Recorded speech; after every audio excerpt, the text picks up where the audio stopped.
Welcome back friends, मैं नीलेश माली sir आप सभी का मेरे इस वीडियो में और मेरे चैनल में स्वागत करता हूं।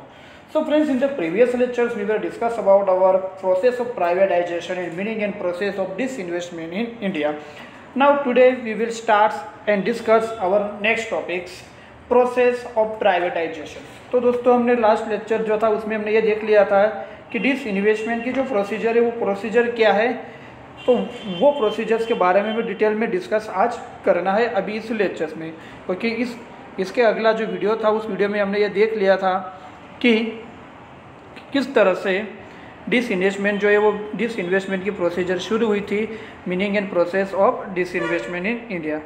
नाउ आज ये देखते हैं कि प्रोसेस क्या है उसकी। So the following two aspects are important to understand the process of disinvestment. So the following two aspects are important to understand the process of disinvestment. Disinvestment जो है, विनिवेशीकरण जो है, वो विनिवेशीकरण के लिए यहाँ पर दो बातें जो है उसे खास ध्यान में रखना होता है। सरकार किस तरह से डिसइन्वेस्टमेंट करती है, निजीकरण किस तरह से करती है, तो दो प्रकार से होता है। First, sell all the shares of the state in public enterprise to the private sectors. Sell all the shares of the state in public enterprise to the private sectors. सार्वजनिक क्षेत्र के तमाम शेयर जो है वो निजी क्षेत्र को बेच देना, which is called complete disinvestment.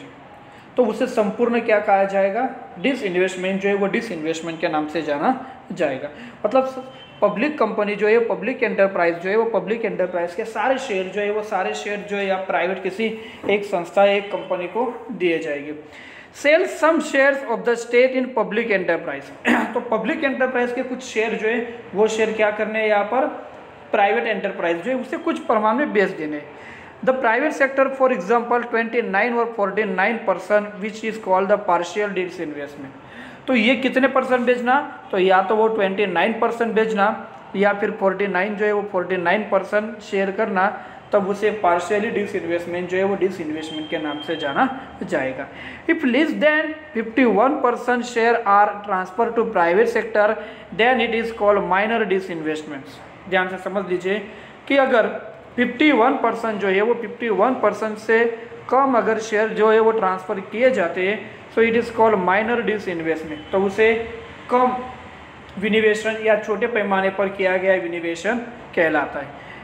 51% share are transfer to private sector then it is called major disinvestment. और किसी समय अगर किसी कंपनी ने 51% जो शेयर है, तो 51% से ज़्यादा अगर शेयर अगर यहाँ पर ट्रांसफ़र कर दिए तो वो हो जाता है यहाँ पर मेजोरिटी के तौर पर किया गया डिसइन्वेस्टमेंट।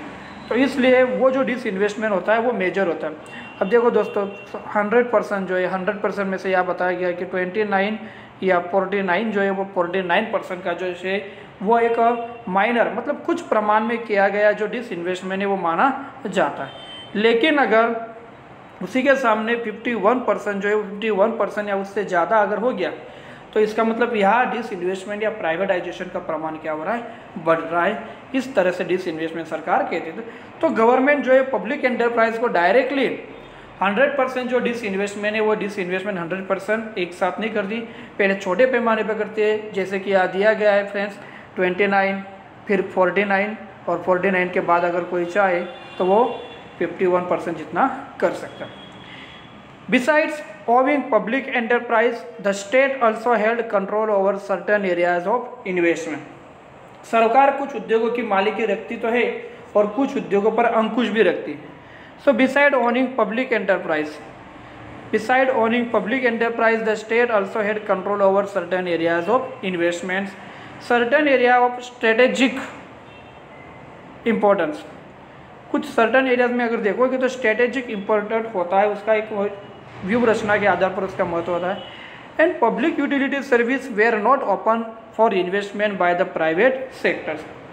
और विशेष रूप से सार्वजनिक सेवा का क्षेत्र जहाँ निजी क्षेत्र निवेशकर्ता प्रवेश करने पर प्रतिबंध होता है, जिसे कहा जाता है public utility service were not open for investment by the private sectors. तो कई जगह पर क्या होता है कि प्राइवेट एंटरप्राइज जो है वो प्राइवेट एंटरप्राइज, यहाँ पर पब्लिक एंटरप्राइज जो है वो पब्लिक एंटरप्राइज इस तरह की व्यवस्था करती है कि प्राइवेट एंटरप्राइज वहाँ पर एंट्री न करे However, after privatization in 1991, most of these areas were declared open for investment by the private sector. फिर भी अगर हम दोस्तों ये कहना चाहेंगे तो ये गलत नहीं है कि however after the privatization in 1991 के समय से अगर देखोगे तो जो प्राइवेटाइजेशन किया गया है, most of this area were declare open for investment by the private sector. Most of the area जो है वो एरिया डिक्लेयर किए गए हैं प्राइवेटाइजेशन जो है वो प्राइवेटाइजेशन प्राइवेट सेक्टर के लिए। पहले कुछ बाउंडेशन था, कुछ प्राइवेट सेक्टर जो है उसके लिए इन्वेस्टमेंट नहीं करने देते थे, ओपन नहीं करने देते थे। लेकिन अभी देखोगे तो 1991 के बाद, मतलब 1991 के बाद अगर आप देखोगे तो नियर अबाउट से भी जगह पर प्राइवेटाइजेशन जो है उसके लिए दरवाजे ओपन कर दिए।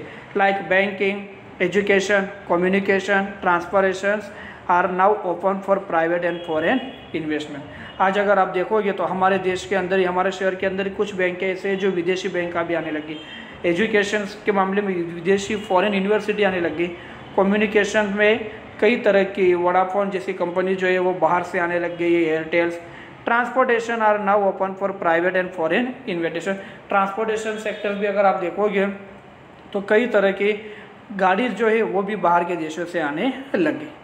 Now only the area of atomic energy, certain minerals related and atomic energy and railway are reserve for investment by public sector. और अभी अगर देखोगे तो सिर्फ और सिर्फ कुछ ऐसे उद्योगों की, उन उद्योगों को सरकार जो है वो सरकार ने अपने हस्तक रखा है, जिसमें एटॉमिक एनर्जी है, रेलवे है और साथ साथ एटॉमिक पावर के कुछ वर्क से सर्टन मिनरल्स रिलेटेड खनिज के साथ साथ कुछ ऐसे उद्योगों की जो सरकार ने अपने पास रखे। तो जैसे वर्तमान में अगर देखा जाए तो जो इन्वेस्टमेंट है वो इन्वेस्टमेंट के लिए वर्तमान में कुछ एटॉमिक एनर्जी, अणु ऊर्जा हो गए, रेलवे हो गए या कुछ ऐसे साधन हो गए जो सिर्फ सरकार ने अपने पास रखे। Next, after independence there was a significant rise in number of the public sector enterprise under the central government.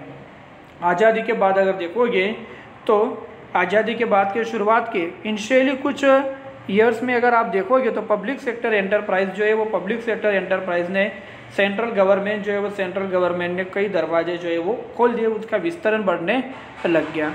तो जैसे आप बताया, after the 1991 they did not rise significantly.